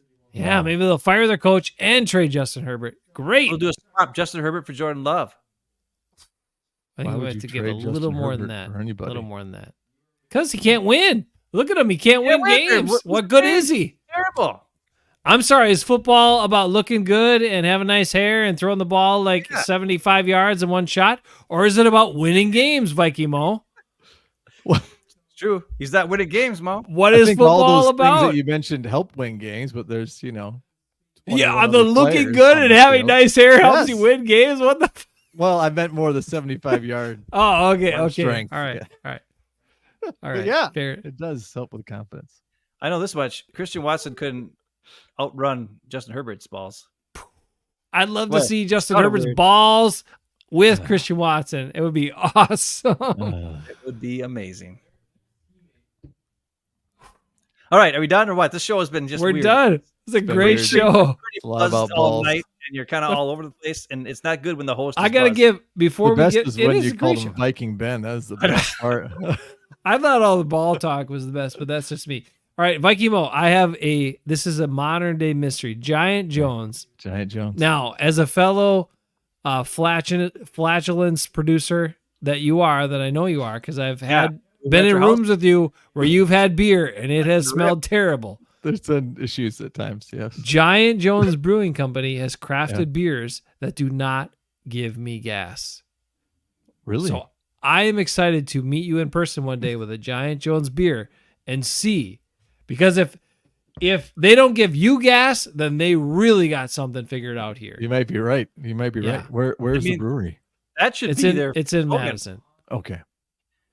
Like that should It be should. in big letters on the package. Will I- not give you gas. I don't Right. know how they've done it. I've drank Or a at bunch least of their will not give different Jason styles. Bateman gas. I'm sure that'll really sell it. I mean, water gives me gas, but this beer does not. Giant Joe, and only this brand, like every other beer, you know what happens. But Giant Jones Is it Brewing like, Company. not I don't know how they've done it. carbonated or I don't know what they did, Viking Moe. It's a modern day mystery. Hey, what's It's the a proof m- on that, by the way? Is it like It's a 100? miracle. Freaking seriously messed up. This a one's big only bottle. this one's Looks only like a 7 really- point. This one's only 7.4. It's a pint, like the Hobbits, like the pint. it's a- I have a yeah. whole pint. nice, like the Hobbit? They come in pints. Jason can't hold his. They liquor come in in. pints. Woo. He's like Gimli. I was a Hobbit right there. Yeah, That wasn't hold- Gimli. Do you want me to give my Keith Jackson impression again? Don't make me do it. All right. Belgians, Rick says Belgians are usually well. Oh, see, Rick's going to get all scientific on Attenuated, us. oh. God damn. Oh boy. I don't know what that word means right there. So not don't either. a lot left to ferment in your gut. Attenuated. Maybe. That's nice. It's a nice word. I don't know what it means. I'll look great it up word, later, Rick. Rick. Appreciate you. God So damn. but Viking anyway- Ben, that's a good word too. Why is he so smart? Stop it. He's not that smart. He didn't even have a garage right now. But Raider That's Rick, true. it's coming. No. It's coming. You'll get garage coverage You almost again. called him Viking Rick too. You And- no, started. Raider- You started calling him Everybody- Damn, Viking I Rick. keep seeing this other. I'm not that smart of a person, and I was trained in broadcasting. So when you see a word in front of you, you just say You it. say That's it. the problem. Yeah. Because you can't have an original thought, so you read off of teleprompters. That's why this whole show is scripted for me every week. I'm reading off a teleprompter everything I say, just to let everybody know. None of Jonathan's had it. enough of us. He's leaving. I know. Oh, it's I'll just see you really guys that then. poorly written then. Okay. Sorry, the It's- show is it's like we terrible. lost it tonight. Fart Weezer gives you what? Bart Weezer. Is I that a don't know real what's beer? going on. Bart Thanks, Weiser. David. I think he Bart means Weiser. Budweiser. That's Budweiser, right. yeah. Fart. Now I get it. David, Yep. most beers give people gas, but Giant Jones, modern day miracle, Madison, Okay. Wisconsin. I'm Next ready time to I put meet- it to a test. Yep. I'm going to test you on it next time I Yep. see you. I'll bring some pints like the hobbits are like. All right, everybody, be good, stay good. Viking Moe, thanks so much for your time and your Viking perspective and Thanks your for having me. officiating perspective even Yeah, more that was than the the best. Viking part. Anytime. And I appreciate the shirt because it made it seem a lot more legit. Yeah. Now you've legitimized our show. Now I just just give I'll her wear that the hat, stupid I'll get the background whistle. and it'll be much better. get my flag. Yeah, All right, be the good, stay flag good. Enjoy your over game that- Sunday, everybody. All right. Enjoy your time. Go Pack, go. Sorry, Viking Moe. Well,